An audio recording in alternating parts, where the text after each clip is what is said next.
ito lang po isang tanong na malalim na kasi nagbabasa po akong Bible pero hindi ko pa po siguro naabot babasahin. Ano po bang hiwagang nababalot sa mga taong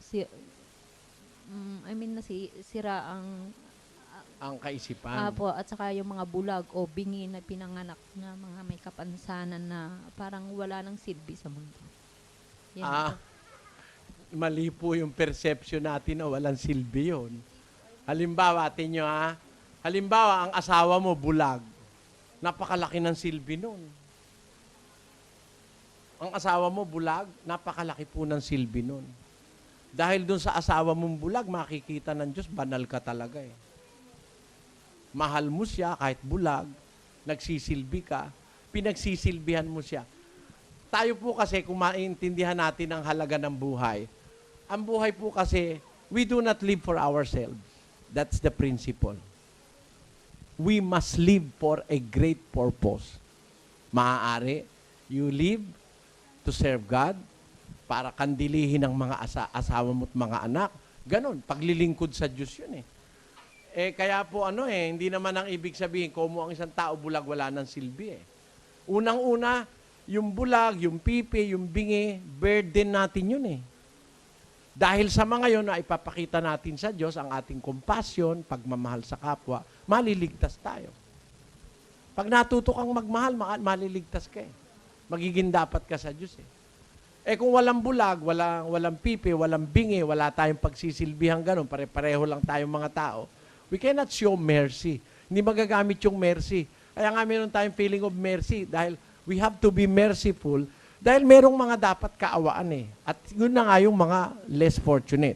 Ngayon, ang kalagayan naman ng iba, para nila sabi, paano yan? Di wala nang kaligtasan yan. Sa iglesia kasi ni Kristo, wala nang kaligtasan lahat yun eh.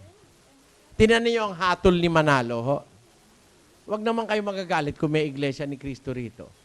Ang hatol po ni Manalo sa mga taong hindi nabaptismuhan sa kanila, hindi nakakapasok sa kanilang iglesia, wala raw kaligtasan. Ito po sa pasugo ng June 1976, page 29. Ang sabi ni Eduardo V. Manalo, hindi maliligtas ang nasa labas ng iglesia ni Kristo. Kaya, wala raw kaligtasan nasa labas. Paano yung mga bulag, pipi, bingi, may diferensya sa ulo? Wala lang kaligtasan lahat yun para kay Manalo eh. Ang katunayan, sabi ni Manalo, sintensyado raw yun sa apoy. Pakinggan nyo si Manalo. Alam ko na marami pong hindi sangayon sa mga kaibayo natin sa pananampalataya. Hindi sila papayag, Iglesia ni Kristo lang ang tagapagmana. Hindi sila papayag, tayo lang ang tinubos. Pero, mga kapatid, may katubusan ho ba sa labas? Kaya hindi pwede magmana nasa labas ng iglesia. Paano ka pa mamanahin sentensyado ka sa apoy? Sabi ni Manalo, sintensyado raw sa apoy lahat ng wala sa kanilang iglesia. Yun po malupit na hatol yun. Kasi alam nyo, sino ba ang gumawa sa pipi, sa bingi, sa bulag? Sino ba gumawa? Pakinggan niyo po sa 4:11 ng Exodo. At sinabi sa kanya ng Panginoon, sinong gumawa ng bibig ng tao? O sinong gumawa ng pipi, o bingi, o may paningin, o bulag sa tao? Hindi ba akong Panginoon? So, sinasagot ng Diyos. Siya pala gumawa ng pipi, bingi, bulag, may paningin, disabled, may diferensya sa isip. Siya gumawa eh. Kung siya gumawa, may kaligtasan ba yon? Pakinggan nyo sa unang Timoteo 4:10.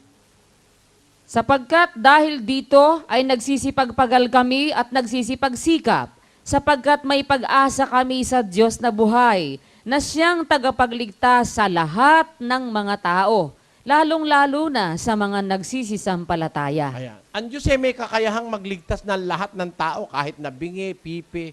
Pwede na mailigtas ng Diyos yun eh. Baka rin sabihin ng iba, paano maliligtas yun? Mas ligtas pa nga yun eh. Kaysa sa nakakakita, may matinong isip, pero kalokohan naman ang ginagawa. Yung mga mentally retarded, yung mga mongoloid, yung mga taong wala sa normal. Ano po yan eh?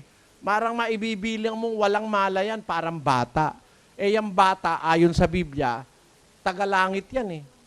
Yung sinasabi ng Mateo 19:14, Datapwat sinabi ni Jesus, pabayaan ninyo ang maliliit na bata at huwag ninyong pagbawalan silang magsilapit sa akin, sapagkat sa mga ganito ang kaharian ng langit. Tanyo, yung maliit na bata, yun nga itinuro ni Kristo, tagalangit yun eh. At yung mga katulad ng batang maliit, tagalangit din yun. 18 naman. At sinabi, katotohanang sinasabi ko sa inyo, malibang kayo'y magsipanumbalik at maging tulad sa maliliit na bata, sa anumang paraan ay hindi kayo magsisipasok sa kaharian ng langit. Kailangan pa lang, ang makakapasok sa langit, yung parang maliit na bata eh. Ang isip parang bata. Di ba ganon? Tanyo yung bata, hindi nagtatanim ng galit, hindi nagseselos. Yung bata, hindi nagsisinungaling, hindi pumapatay, hindi nangangalo niya, hindi mahala. Yung bata, nangahubot-hubad yung mga bata, walang iniisip na masama. Ganun dapat ang magiging dapat sa Diyos. Ang makakapasok sa langit. Eh yan pong mga disabled, parang bata yan eh. Kaya wag po kayong maawa sa ganun. Baka mas kaawa-awa pa po tayo ron. Kung tayo may tunay na kaisipan, may nakapag-aral, pero masama ang gawa natin, mas magiging dapat pa yung ganung mga bata. O kaya yung mga katulad ng bata. Huwag niyo pong pagpaguran ng isip yung kapatid. Diyos din ang gumawa ron. May awa ang Diyos dun sa mga yun.